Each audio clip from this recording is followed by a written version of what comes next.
So Right. whether it is medical, whether it is a quantum world, whether it is the AI, everything is very important for the military.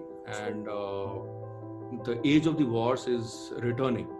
Right. Actually, I've been talking about it for the last about 20 years. Mm. And when I used to initially talk about it, people used to make fun of me that no, there is never going to be a war again. Right. Kargil happened. Right. Then they said, okay, there is after the parliament attack, we got deployed, we were never launched into the enemy territory. And then people said, I mean, even senior generals said that, okay, Right. there'll be never be a war. There is a Balakot that happened. I mean, Right. we went inside and stuck a Pakistani town, not POK, it was inside Pakistan.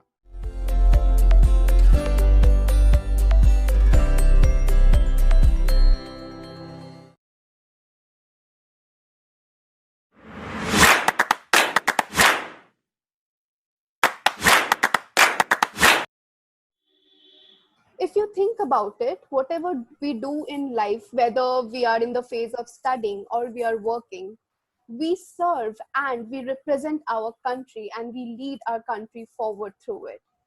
So, with lots of pride in my heart, I welcome all of you to today's Vartalap session from Intellify, the show that brings you real life experiences and advices from eminent personalities.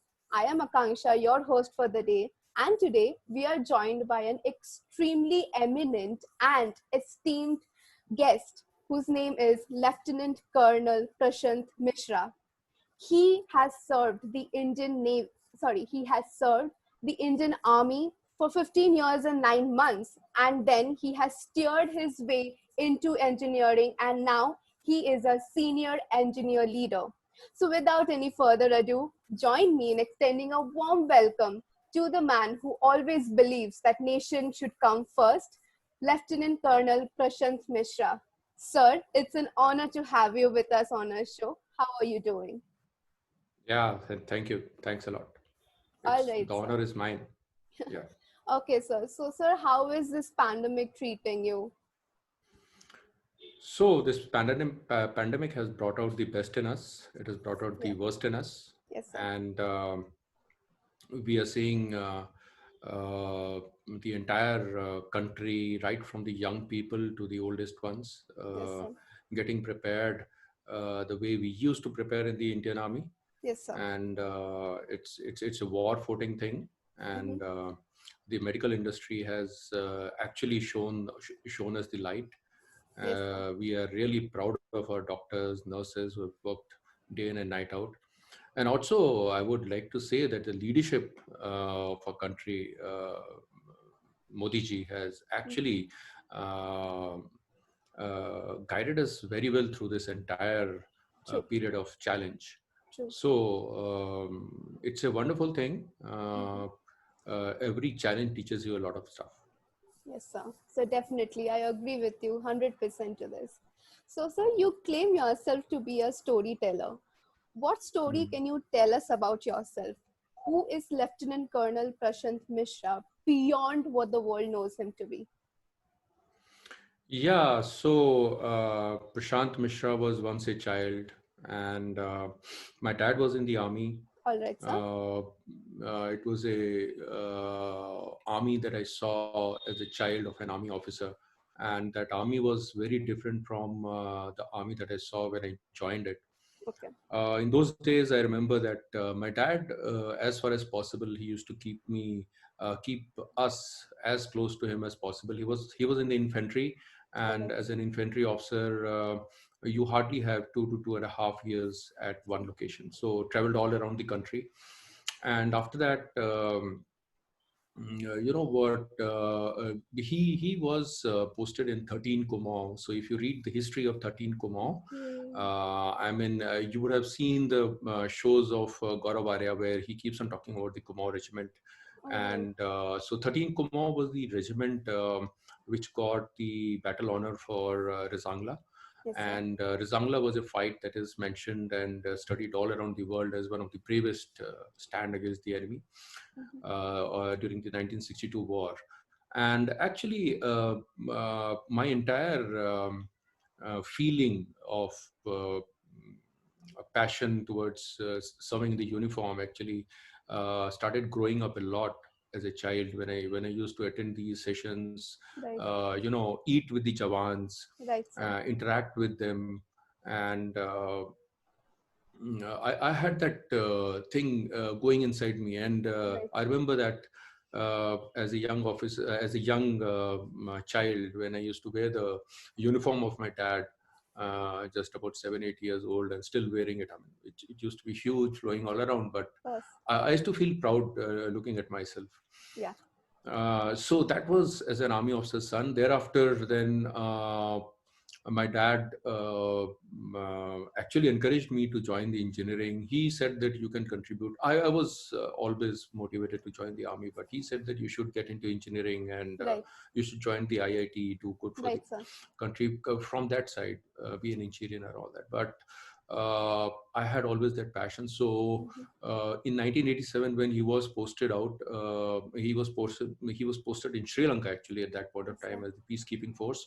At that point of time, I got selected for National Defense Academy, joined the Wow. National Defense Academy. So National Defense Academy is something like, it is almost as good as the Indian Army.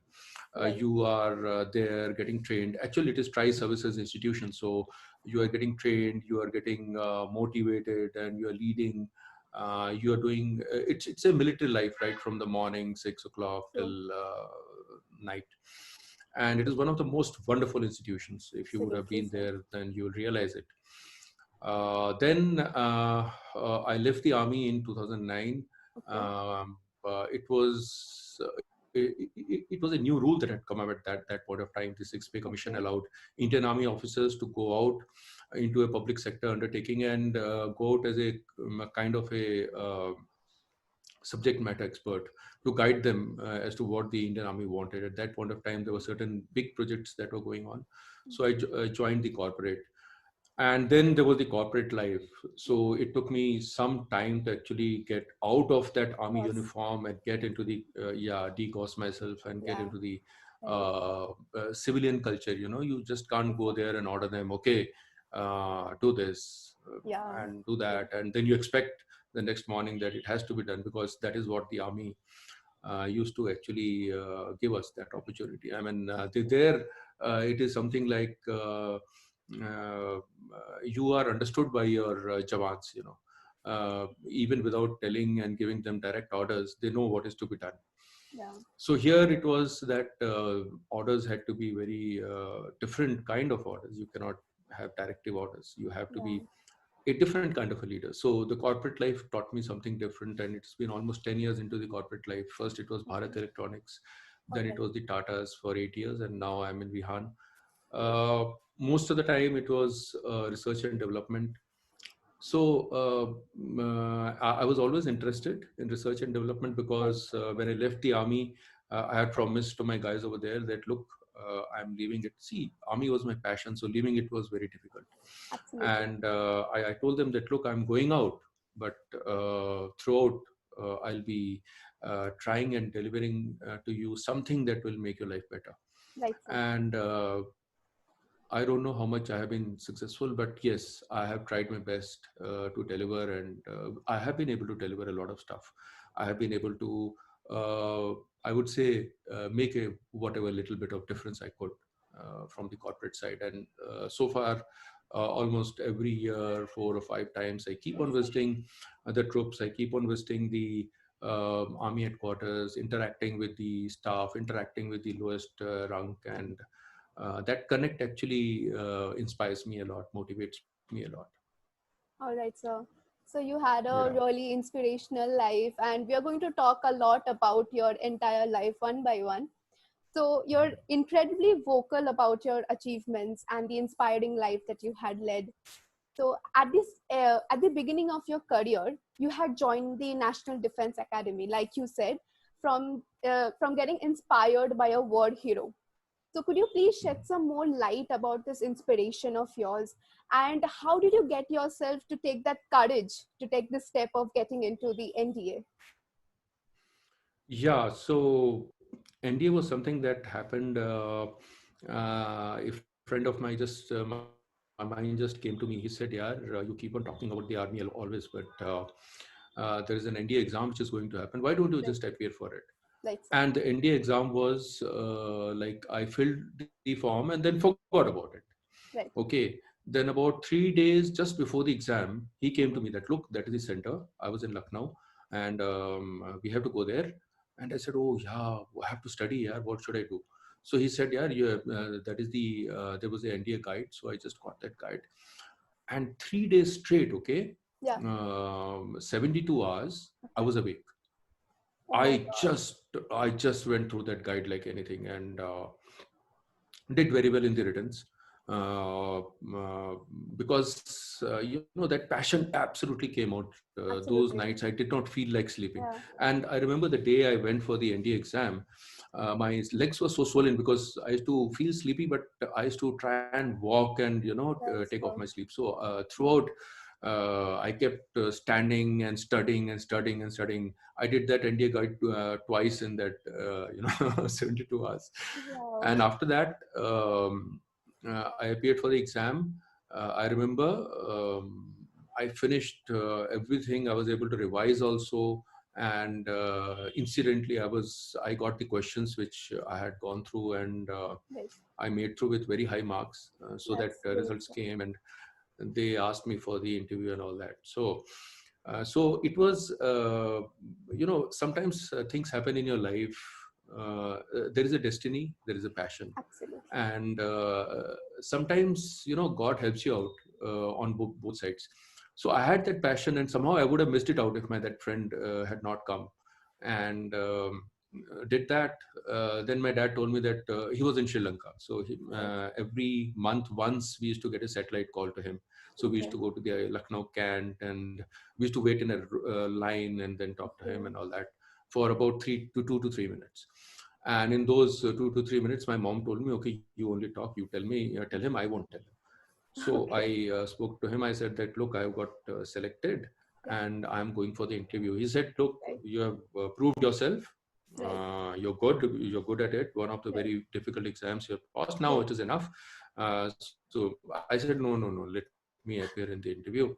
I went for the interview, and out of 56, only two got Okay. selected. In fact, when they Right. were announcing the results, I was, taken back that will I? Because I thought that there are many guys who are very good at it. Okay.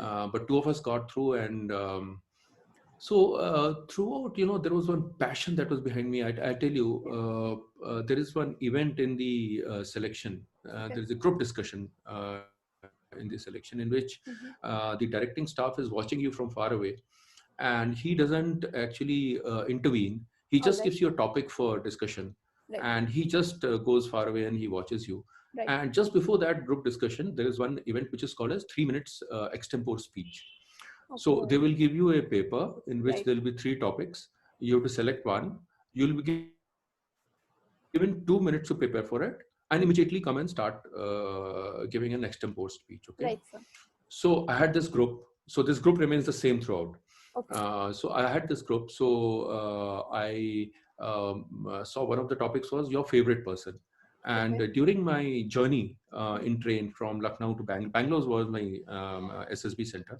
Okay. And during my journey, I had read a Reader's Digest in which there was a life of Mother Teresa.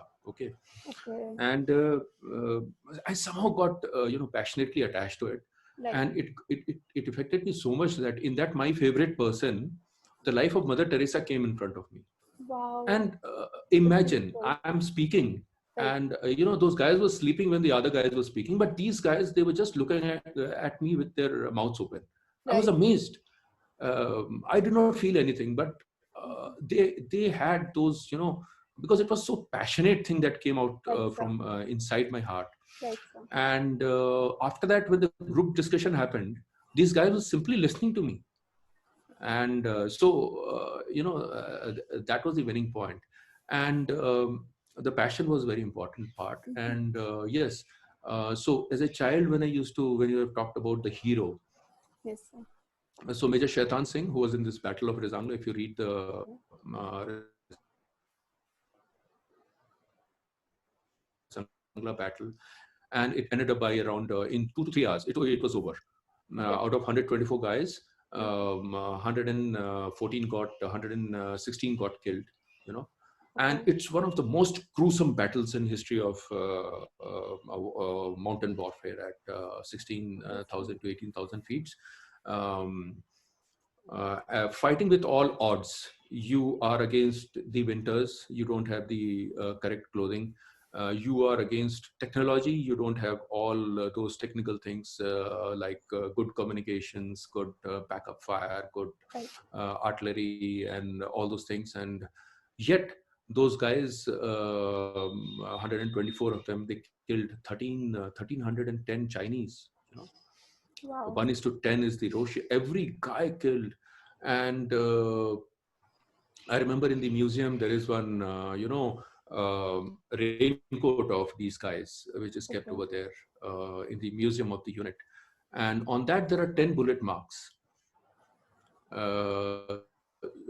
And so if you ask somebody that, okay, what do you get from this Right, sir. jacket? What is the feeling inside you? The guy will say that, oh, this guy has been hit 10 times. And I used to tell them, I used to take my colleagues also somewhere there, and I used to tell them that, look, this guy had fought till the 10th bullet was hit to him. He has Yes, died when the 10th bullet hit him. So sir. this guy has seen the pain of the 9 bullets, and he has still kept on fighting. Absolutely. I mean, look at the spirit of this guy. And it was the Absolutely. spirit of all those guys. I mean, in January, when the people went there to retrieve the bodies of these guys, Yeah. they were frozen. They were found with the guns holding in their hands. There was a guy found with a grenade held in his hand, okay, frozen. Wow. And when they had to burn them, they had to cut their hands off, because the rifle cannot be burnt along with the body. Yes. So, and then hands had to be actually unclenched, and fingers had to be cut and My then God. put inside and burned. I mean, that was the odyssey of these guys. They fought like tigers. Wow. And when the bullets got exhausted, they came out and they fought hand to hand battle. And they could not use that rifle, Sangin, we call it, that Okay. rifle bayonet. The Chinese were wearing very thick jackets on top, so they could not actually pierce it. So they started doing wrestling over there. Brave Oh, guys. Okay, so that is, when you grow up as a child, listening to those stories, and every 18th of November, still, okay, every 18th of November every year they yeah. celebrate it. It's a celebration, celebration of Yeah. that battle. They celebrated, and they, when I was a child, they used to play a small skit in which they used to show that exact, scenario. There used to be small little mountains on the stage, and Vijay Shaitan Singh used to be there ordering his Wow. troops, and we as children used to enjoy it. Right. And then there used to be one scene on the mountains in which they used to throw the light, and then they Right, used to sir. show that the guys are picking up these Chinese and they're throwing them, they're banging their heads together and all that. Right, sir. We used to feel very brave inside. We never Absolutely. felt sad about that. We felt so brave about it, that such an army is there, and Right. such people are there who are protecting our frontiers. Absolutely, sir. So that was one portion that actually hits you. Right. It gets embedded inside your DNA actually. Right, sir. So it remains through and through throughout your life. So that's the hero part of it, and that is what I keep on talking to kids when I go to the Right, sir. schools and other places, when I address them for motivational speeches, that Right, sir. look, there are brave guys, and you have to read those stories. And when Right. you talked about that, you keep on telling stories. So I keep on telling stories because these stories have not been told to us when we were in the schools. They Absolutely should true. have been told to us when we were True. in the schools. They should have been taught to us when we were there in the academy, Yes, sir. when we were there in the Indian Army. So yes, we have been taught about our military leaders, but we have not been taught about those leaders, Shivaji, True. Maharana Pratap, Rani of Jhansi, and Bhagat Singh. All these Right. guys have not been taught to us as children. Right, sir. So that is what inspires you Right. as kids. Yeah. Right, sir. Yes, sir. True. I completely agree to you. Like stories is what inspires us and motivates us. And that's why we have like heroes for us, like inspiration, the one we look up to. and the one we follow our footsteps along with theirs. It's a great answer, sir. So, sir, Correct. you had diverted your career path into engineering after getting retired from the Indian Army. So, what made you take this diversion in your career path, like getting into engineering? So you see, the Indian Army, the strength of the Indian Army Right, is the soldier. Okay, right. and that will remain so. I mean, statements have been made by a number of big leaders of the world. Okay, In fact, we visited during one of the visits to Haifa in Israel. okay, There is a museum over there that has been maintained by Israeli guys, and there is a battle that was there for claiming the town of Haifa from the Ottoman Empire and right, giving sir. it back to the Jews. And those guys had a passion inside them, explaining as how the British actually were not able to take it on, and the Indian cavalry, the 61 cavalry, no horse ridden. That time they did not have tanks and all that. Right, So sir. on the horse, they attacked the hill, they took it, and they gave it. So these are the things that tell you that the Indian Army has a strength, Right, sir. but that strength can be multiplied many folds if you give them the right equipment. I mean, if in So, 1962 soldiers could fight with cotton shirts and PT shoes which right, used to slip on snow, and with just 50 bullets per person. yeah, Okay, in hot engagements you require like 1,000 bullets, right, sir. and just 50 bullets per person they fought. So there is something that is there. Though the British took away $1 trillion from us, but they gave us one thing. They gave us the regimentation. Okay. There is these martial races they identified, about 30, 40 of them. Yes, sir. And they said that, okay, these will be the regimentations. And those troops, when they come from the village, their parents tell Right, them sir. that whatever you do, Mhm. don't spoil the name of the village. Don't Yeah, spoil the name of my family. So the troops always perform. And if you give them little bit, like sometimes when I was a very young officer, there is a vehicle called as Rover. Okay, Rover okay, is a communication vehicle that is allotted to very senior officers, and it like when the army commander of the central command goes on the tour of the forward areas, a lieutenant will go with this vehicle, which will have all the communication equipment. Okay, all right, it sir. will have 2 to 3 layers of communication equipment so that he's never out of connectivity. Hmm. So if there is a requirement of connecting back emergencies, or if there is a requirement of any emergent call from the rear to the forward, that is the vehicle that connects up.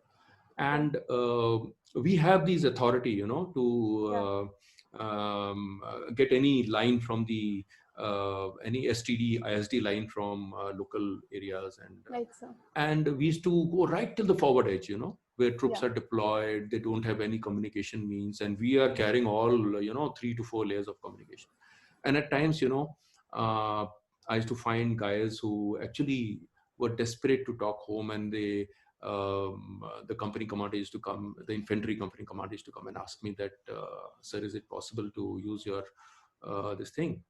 right, I sir. mean, not sir, I'm a lieutenant, he's a major, but he will Okay, ask me that, Prashant, can we use your thing to give him a call? And right, sir.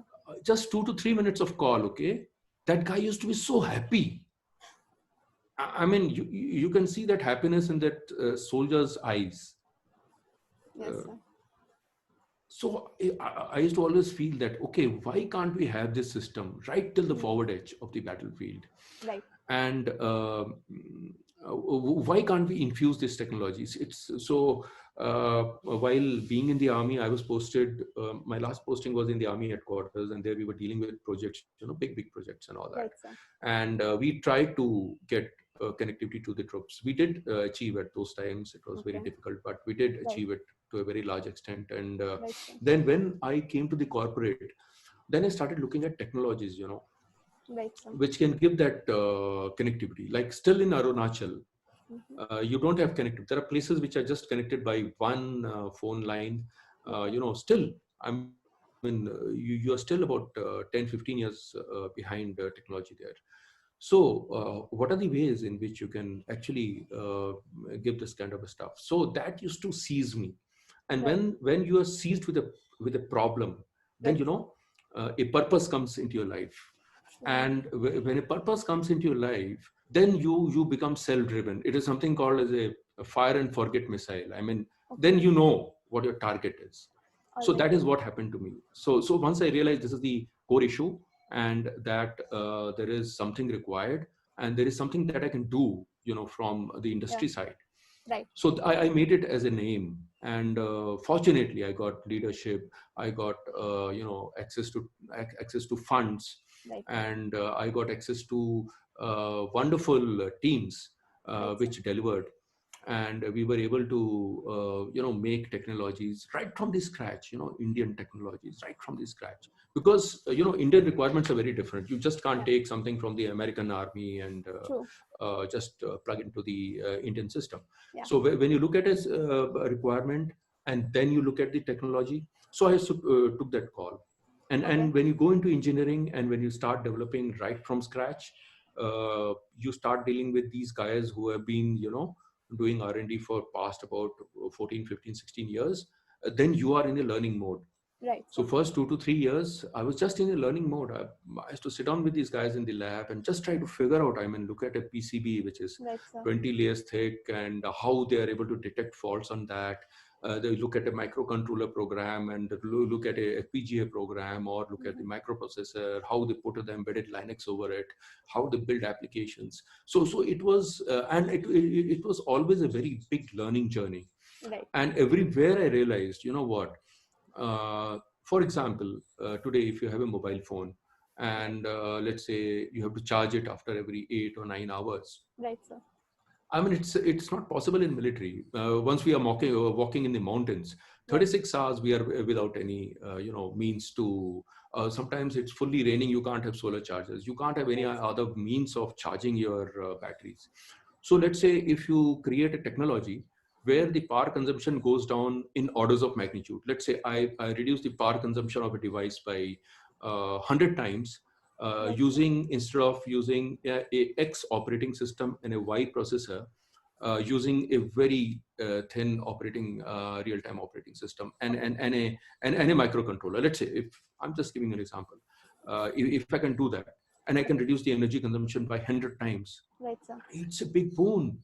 It's a big boon to the Absolutely. soldiers there. Absolutely. So all these things, because I have walked those 36 hours, I have walked those 72 hours, I've been in those rains, fully drenched, you know, with lices biting you everywhere. And I know what the trouble these guys go through. Yeah. So how we can reduce that through our technology? That was Right. one thing that drove me, and that is why I got into it. I learned a lot. It was a learning journey. Absolutely, sir. So you have explained everything very beautifully, sir. So you and your colleagues deem you as a great leader. That is even what your job dictates as senior engineer leader. So how have you developed your leadership skills? Has being a part of NDA been a contributor to your leadership skills? Yeah, you see, you always have role examples. Right, sir. So, for example, I'll tell you about my role example. So, Sam Manekshaw was my role example right from the Okay. start. Okay. The guy who, I mean, as a developing country, we created a Bangladesh.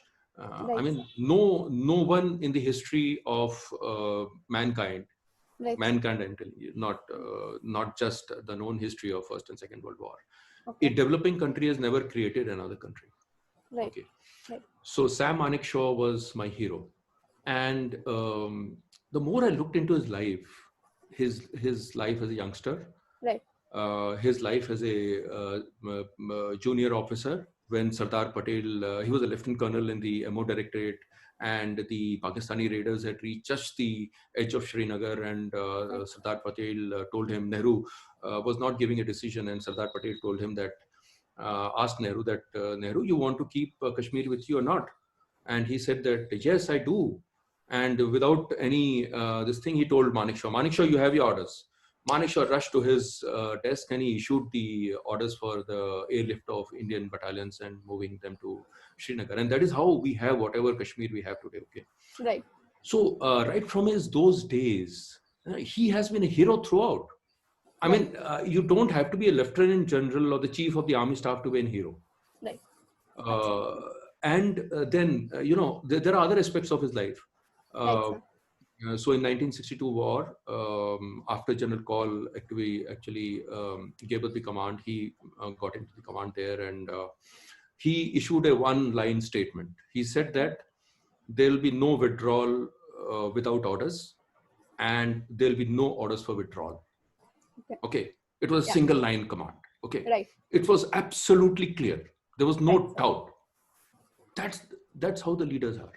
And then, and there is one more incident in which, so Krishna Menon, as the defense minister, he wanted to fix General Thimayya, and he wanted inputs from junior leaders for, against these officers and all that. So he had instituted a commission which went to Staff College, Wellington, and there Manekshaw was a instructor there. So they were called not inside the Staff College, they were called outside in a hotel, and the colonel asked him that, tell me that Thimayya actually is inciting officers against the Indian government and wants to bring out. So he just gave him a one-line reply. Sorry, sir, we as junior officers are not supposed to comment on our seniors. It was a very plain answer, blunt. Wow. Okay. Yes, and this he told Krishna Menon also, and Krishna Menon wanted to fix him throughout. Okay. He did not budge from his stand. Okay, this guy would have never made it to the chief of army staff if Krishna Menon had been the defense minister, let's say. Right. So, but his bluntness did not actually break anything in him. So, throughout my life, I was always blunt. I wanted to replicate that. I mean, bluntness not because I wanted to be blunt, but blunt where you had to be blunt. Right, right. Like in case of Lion King, if you would have watched the movie, there's one scene on which Simba, the small kid, okay, he asks his father that, father, is this entire your land? He says, yeah, this is my land. And then he says, what is that area? He says, no, that is not this thing. That is the elephant's graveyard. You should not go there. He said, why? But you are the king. Yeah. And one day he goes there, and those hyenas, they come and attack him, and they're about to kill him. So Simba asks him that, father, why were you afraid? Okay. Right, sir. He says that, son, being brave doesn't mean that you should not be afraid. Right, sir. Okay. And you don't go about showing off your bravery. You are brave, but you don't go about showing off your bravery. It's a big lesson, in a cartoon movie made for the kids. And so General Manekshaw, whenever there used to be a punishment, when he was the chief, so there used to be a lot of these court martials, coming to the chief for. So a guy cannot be removed from the service without the chief signing it. Right. And actually, we have got President's Commission. So after the chief signs it, it goes to the president. Okay. If you have to be removed from service. So it's a big thing. So every time a court martial report used to come to him, so he used to try and find out some fault in it. Okay. And he used to say, okay, this is the fault in it, and hence I don't approve it. Right. He never used to want to punish guys, So his staff used to tell him, sir, if you don't punish people, then we won't be able to control the discipline. He said, discipline doesn't come from punishing people and inciting fear. It comes from leadership, from leading from the front. And that was the charisma of that guy, So in our passing out, we were so fortunate that guy came as a field marshal. He was a field marshal, very old, okay? He stood there and, spoke and rode into the mic and said that if you, as army officers, the country expects you to fight for the country and defend it. And if you lose, don't come back. Because if you come back, nobody will accept you. Your unit won't accept you. Your children won't accept you. So you have to fight to win. I mean, very simple words, but it had that drive, that passion. Right, sir. So he used to have that, quality of inspiring in just, 2 to 3 minutes. He used to talk and he used to Right, sir. inspire, and a great guy. So you have to have heroes whom you have to emulate. Right. You have to have examples. You have to create yourself, and you have to Right. follow them True, at sir. the peril of your own service. Right, right. Getting tarnished. If you find that there is a stand you have to take, you have to take that stand. So that is Absolutely, one sir. thing that helped me out. I took those stands throughout my life, but I found that I was never harmed, because Okay. those stands were professional stands. Right. Nobody could harm me. That is what I tell all the youngsters. That why are you afraid of telling the truth? True. That you want to be politically right and you don't want to talk about the truth. Why? True. You speak the truth. And if Yes. you're politically correct, if you're professionally correct, nobody can do anything to you, and you Absolutely. will grow. With every such stand that you take, you will grow in strength, Yes, sir. and that's very important. Yeah. Very true, sir. So I have a question related to this, that despite being in the military field, you're very Mhm. articulate about the rights and wrongs of the government, and you're Mhm. never afraid to speak. So how do you always speak up for the good of the country and like not being worried about what may be the consequences that may follow? Yeah, so it's very important. We stand at a crossroad. Right, sir. Uh, and if you were to watch the movie Terminator, it's called as the Nexus Point. So Nexus Point is a point in history where Right. you have got two choices to make. Right, And sir. suppose you make choice one, the history will be something for you, and you make Yeah. choice two, the entire universe splits into multiverse, and there are two Yeah, yeah, universes that flourish. One true. in which you are weak, one in which you are strong. Yeah. So I always believe that whatever happens, uh, if you know that you are correct.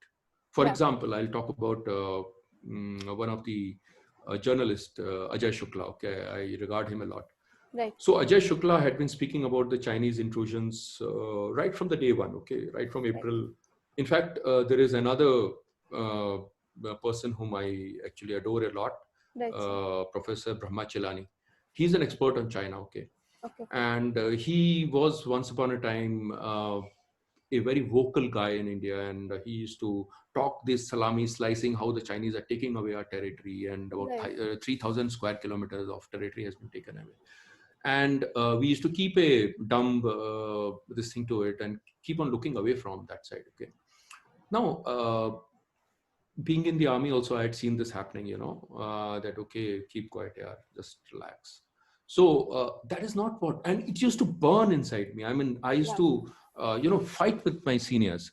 For example, there was one project. So when I was in army headquarters, we wanted to have a project of a Right. certain connectivity to Leh as an alternate to one connectivity which was coming via from Srinagar to Leh via Kargil. So one alternate connectivity we were planning. It was a very difficult route. Right, sir. There was a huge lot of survey done. It was found that there'll be equipment which will be placed at minus 40 degrees. And during the four months when there is nobody there, who will maintain it, etc., etc. Right. Those a lot of questions. But I used to talk from the other angle. I used to say, sir, in the month of November at minus 30 degrees, wearing a cotton shirt, Right. my father's regiment, Charlie Company, fought a battle over there. Right. And you're talking about an equipment not existing over. So I used to have that fight, over Right, there. sir. I mean, that project has come up, but you have to take a stand, somewhere. Absolutely. You have to put a foot down. Yeah. So, and at times it used to be very senior officers. I used to feel it later on that actually you should not be so blunt and so, but Mm, once you are passionate about things, yeah. sometimes you as a junior officer do not know actually how to put it across. Right. So yes, I could have put it across in different ways, but you should not keep things to yourself. If you Right. feel passionately about something, you have to bring Absolutely. it out. But I was never harmed. I was never harmed. Yeah. So that confidence grew, and it's still there as me in me. I can't change myself, you know. Right. I have grown in that culture, Right. and it has always kept me at the best. I mean, I retired, or rather I took leave of the army at the peak of my career, uh, uh, posted to army headquarters at a very, very good position. Right. And I mean, guys would not have wanted to go out after being Right. in that position. But I took that call because I could not change things as fast as I could do from outside. Right. Okay, so but being outside, it doesn't deprive me. I was connected to that organization. I still on 15th of August or 26th of January has a authority to wear that uniform, go to the schools, inspire the children. I still have that. So Right. nobody can stop me from talking about it. Right. And what's it? Yeah, truth to truth hai na. I Absolutely. mean, you look at China, they did not honor their soldiers. I mean, imagine, yeah, 130 guys were killed over there. Yeah. Okay, they did not honor them, and Right. it was almost a revolt that came out in the PLA. I mean, why aren't you honoring your?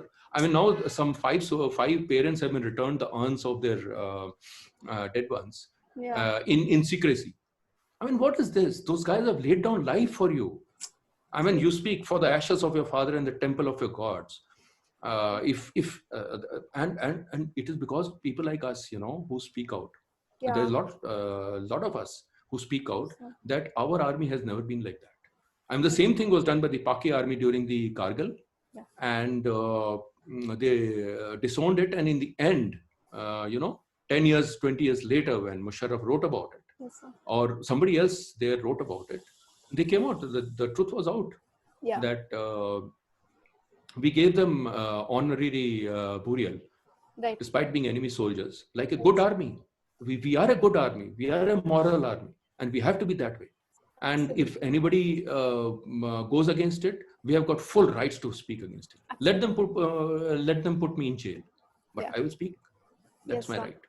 Absolutely, sir. So someone has to speak out to bring a change in this world. Absolutely, sir. Yeah. Truly agreed. So, sir, your peers commend you for the quality of work that you deliver whilst being very punctual. So, do you imply this virtue of punctuality in every aspect of your life? And do you think that this habit of being punctual is something that every student or every individual should imply in their life? Yeah, punctuality is something that we learned the hard way in NDA. Yeah. I mean, and the right way also, in the sense that those who were punctual, okay, we never used to get punished, but those who Yeah. were not punctual, they used to get punished. And Yes, sir. they used to learn punctuality in different way. I mean, they Right, used sir. to be afternoon runs and all that. So while Right, sir. we were resting in our cabins, those guys were running around and doing so.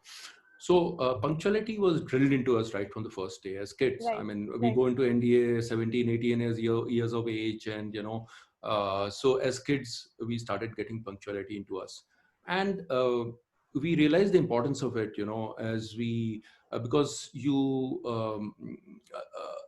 don't have the same kind of guys like Sam Manekshaw Right. everywhere. Right, So sir. you do have leaders, you know, who are not that typical leaders, and so at times when our senior officers were not on time, you know, quoting hundreds of reasons that Yeah. sorry, I was engaged here and there.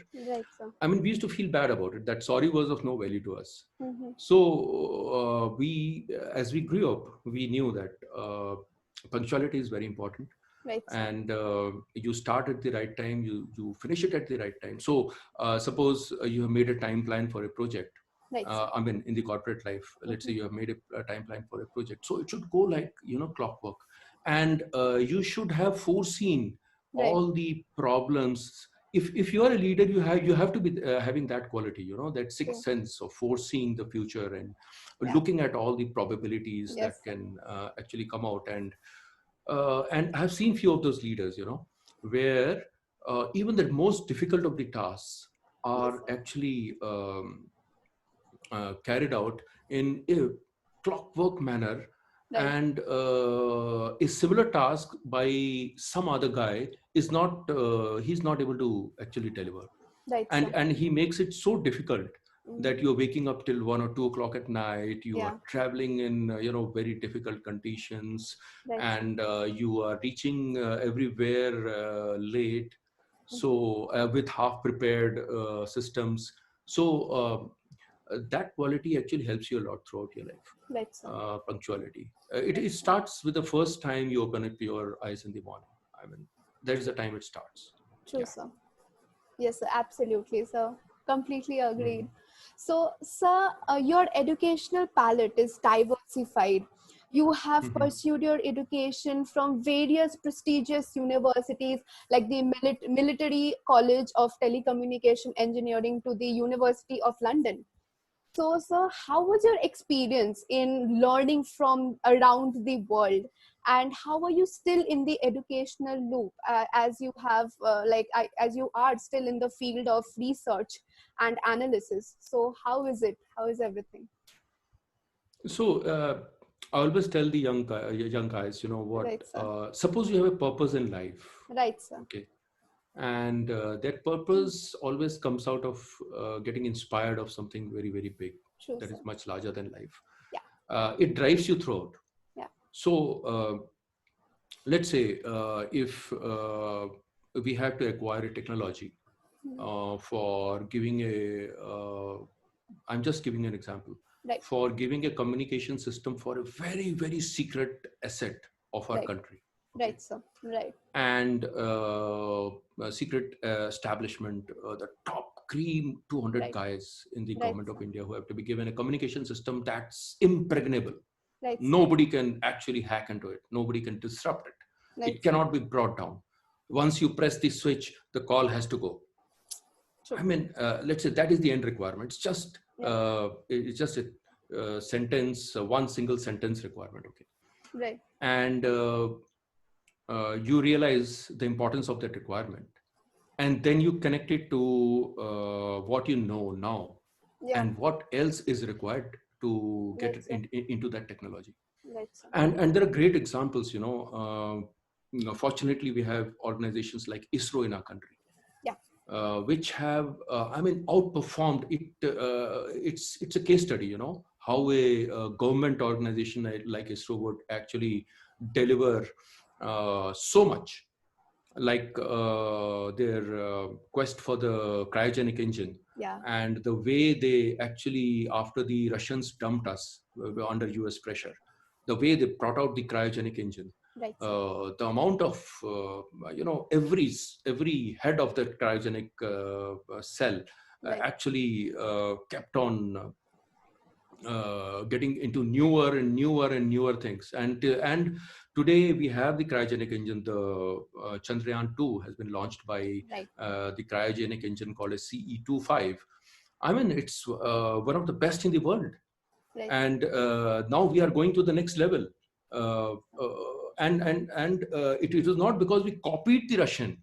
We just left the Russian design. Yeah. That's called a staged cryogenics. Okay, Right. and we went into this combustion gas cryogenics and Mm-hmm. all that.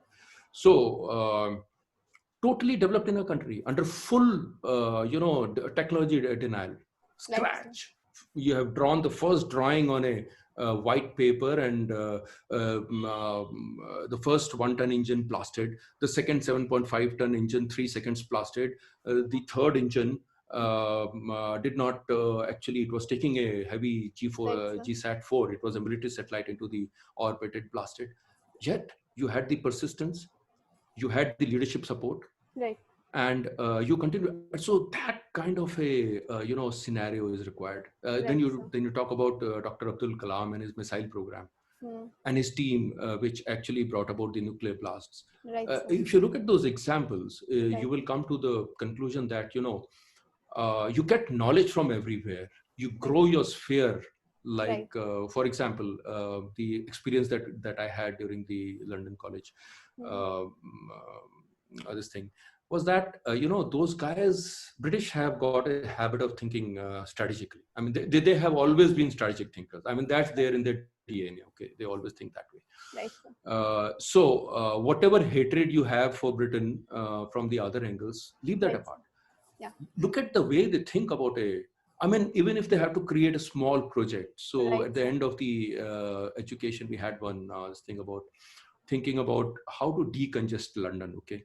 Yeah. So we had to go into all those things. Decongesting London. Okay, can we do this? Can we Mhm. move out this thing? Right, So many options came out. All the teams were divided into small little things. right, sir. And finally, when the solution, one of the solutions which was selected was the ring railway solution given by one of the Right, sir. groups.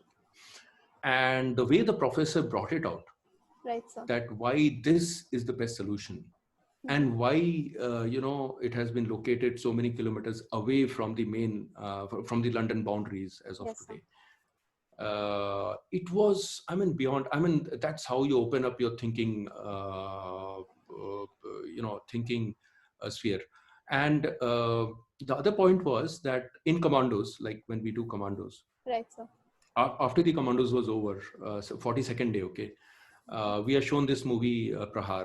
It's a tradition there. Prahar Right, is a Nana Patekar movie in which it's all about commandos only, right, about the Indian Commando Corps. And throughout the after and just before that that movie, we have been through a night run, okay, of 42 kilometers, right, sir. a marathon run, and we don't feel sleepy throughout the movie. It's so exciting to see that actor, the Right, sir. amount of things he has done. I mean, because the entire life is lived that again. And at the end of the movie, the commandant comes and addresses us, and he asks us that, okay, so your commando course is over, you're commandos now, and now tell me, what have you learned? And we used to give out different reasons and all that. He Right, used to sir. say that, look, and we were still strong. We used to feel Yeah. so strong. We used to feel that if we box into this wall will break. Right, sir. That was the amount of confidence we had, the Yeah. amount of strength we had. Okay. Right. So he said that, no, it's not that. It's not about strength. It is not about jungle warfare, about raids, about slithering from a helicopter or Right, sir. doing all that. It's about the confidence that tomorrow, if you are left in a jungle and you have nothing else to eat, can you actually kill a snake and eat it? Okay. Wow. It's Yeah. about that confidence. It's about that Right. confidence building. So it's very important that in every educational sphere, I tell everybody that, Right. okay, how much of Fourier theorem do you use in your daily life? I mean, Right. we did learn it. And actually, frankly speaking, I'm still not clear about it. Okay. I might have developed a lot of algorithms and, Right. a lot of applications through Right, the sir. teams. But Fourier theorem was always my weakness. But I always ask them that how much of it actually do we use in our daily life? We don't. Right. Right, We sir. don't go into calculations, Right. Right. every day. But yes, it does give us a confidence that since it is there, we have done it. Right. I will be able to program this DSP. Absolutely. So that's a very important part you should see Right. in your education, is that it has enlarged your envelope. It has Right. made you feel the minds of those great minds. How do they think? Right, sir. That is what you have to absorb into you Absolutely. and carry it forward. Sir, I completely agree when you said that, we have to absorb what the great minds used to think and then we need to carry it forward, sir. Absolutely. And sir, what is most beautiful is you take a topic and you say it in a very beautiful story-like manner, which is really engaging at the same time, which is really inspiring, sir. So it's really beautiful. So, sir, you have a keen eye in cutting edge technologies as well as you have a profound insight into medicine. So how do you juggle between being updated with all the fields like of politics, media, AI, IT, etc., and medicine too? Yeah. So when you're leaving, when you are actually handling life and death in a daily thing in the army, Right. especially when you are in the operational areas, and when you save a life, okay, when you rescue somebody from near death, Yeah. and when you visit that person Yeah. later on, okay, Mhm. and you look at that emotion on his face, Right. it's very moving. Right, sir. Absolutely. So it actually inspires you. Right. It inspires you to you know, what did I do that this Right. guy got saved? And there are many others whom you could not have been able to save. Right, sir. Uh, but yes, that one look in his eyes with veil of tears actually Yes. makes you feel that how can we give technology Right. which can save lives? I mean, with the best of the technologies, even today, during the Afghan war, during the Iraq war, there have been troops who have got killed, and people are not able to save them. Despite having every technology at your hands. Okay, Right, sir. so in order to save them, you have to have good communications. Yes. In order to save them, you have to have good medical good hand. Okay, True. can you have a system which can repair a wound, or plug a hole in a artery Right. when that guy has been stuck up, and Right. just give him those few moments so that he's able to save himself and not Right. leave the body. Right. I mean, those are the things that actually start getting into you.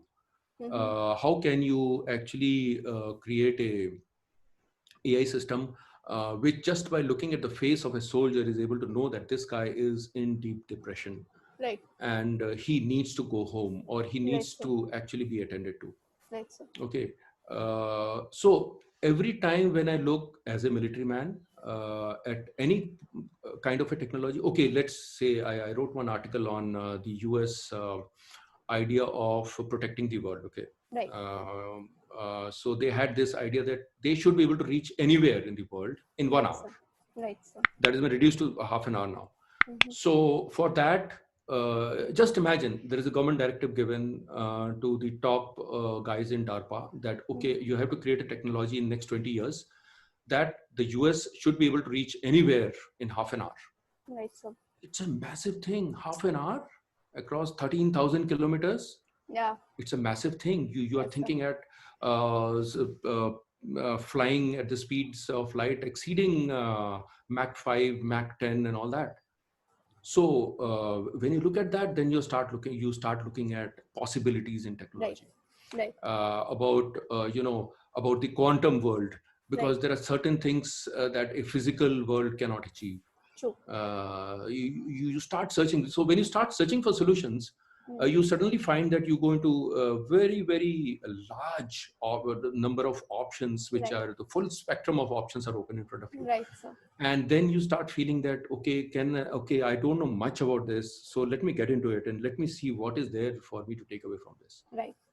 So Right. whether it is medical, whether it is a quantum world, whether it is the AI, everything is very important for the military, True. and the age of the wars is returning.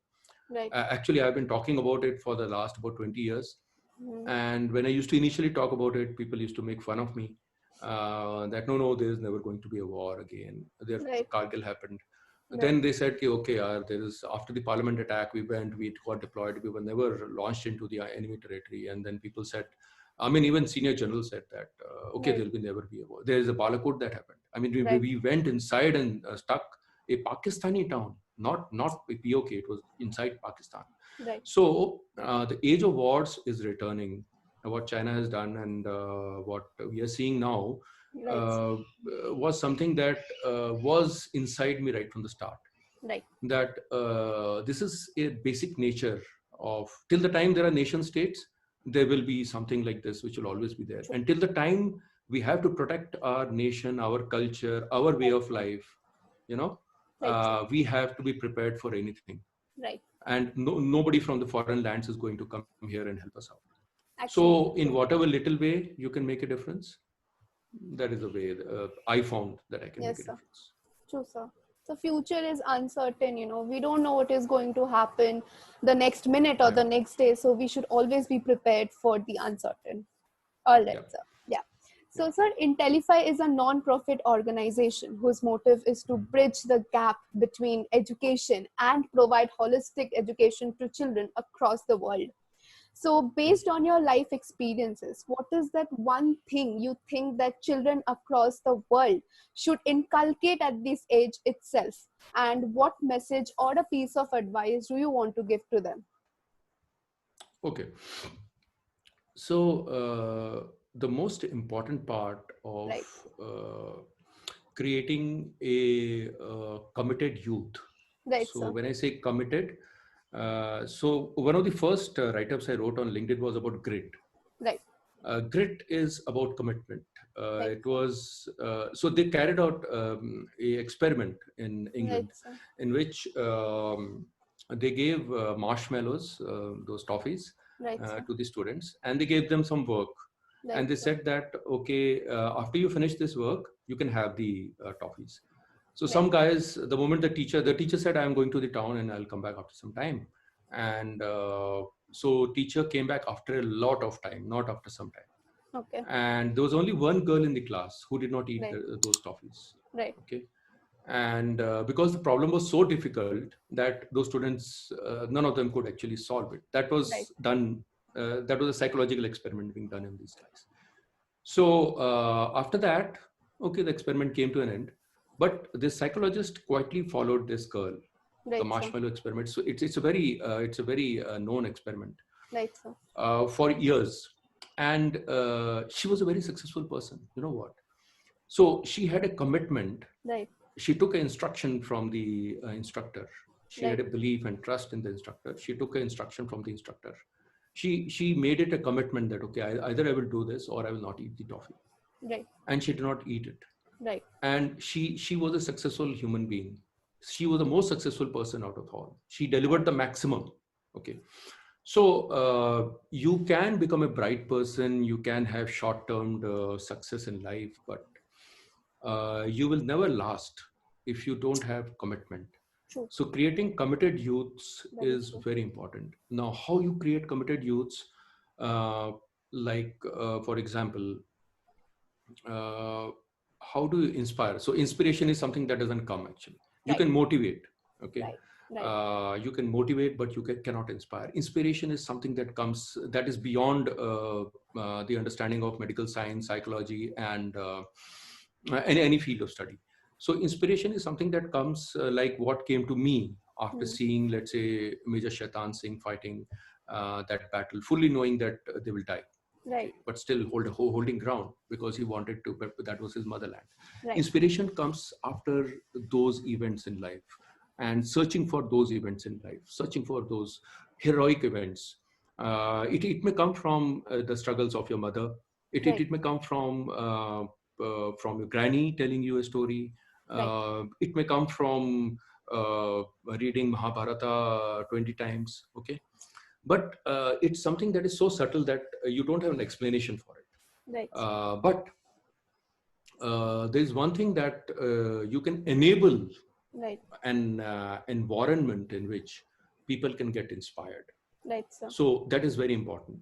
And something else which is very important is that fear Yeah, is the enemy of inspiration. yes, true. You cannot teach through fear. Yeah, You cannot teach through a typical relationship of a teacher yeah, and a student. You are right, my sir. student, you have to do this. Okay, Right, that command cannot be there. You have to be a friends with your students. You right, have to be sir. there with them like their parents.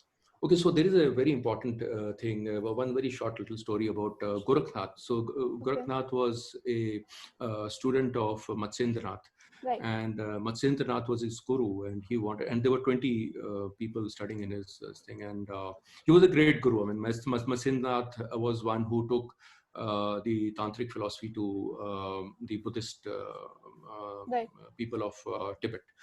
So one day they found when they came back to the ashram after collecting wood in the evening, they found that there was an old guy who told them that your guru is not there. He has gone to the kingdom of queens in Nepal. So there was a right, kingdom of queens in Nepal where only ladies were there. There was no gents.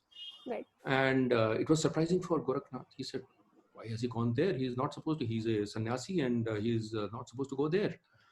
And I'm trying to explain the relationship between Right, sir. a teacher and a student. I mean, can we achieve that relationship? Yeah. So he started off. He told all the students, "Let's go there. We have to get him back."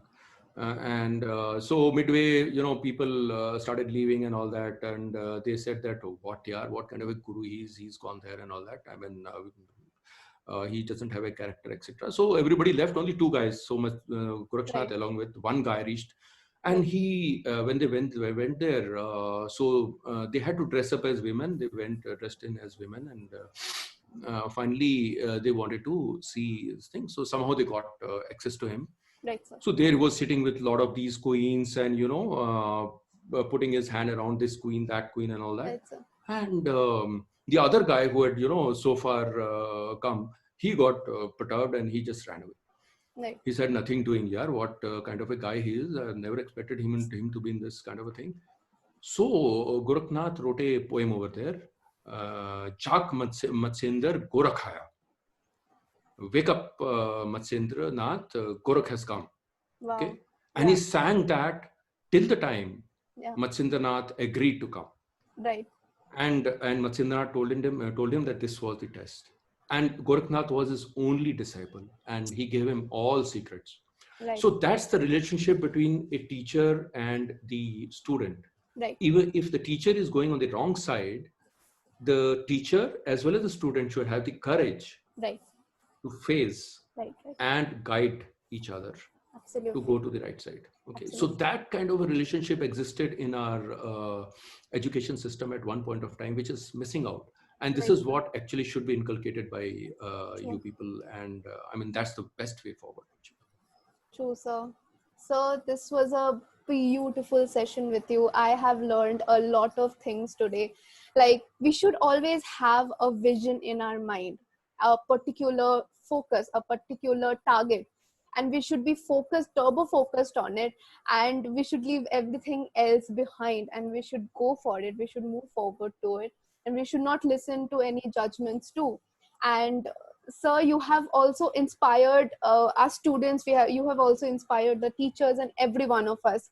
So thank you so much, sir, for gracing your presence in our platform. It has been an absolute honor and pleasure, sir. Yeah, the honor was mine. I'm so grateful that you guys gave me such a chance, and I hope my message gets across. Absolutely, sir. All right, so that's it for today, guys. Thank you so much for watching today's video. This is me, Akanksha, signing off with Lieutenant Colonel Prashant Mishra. Bye.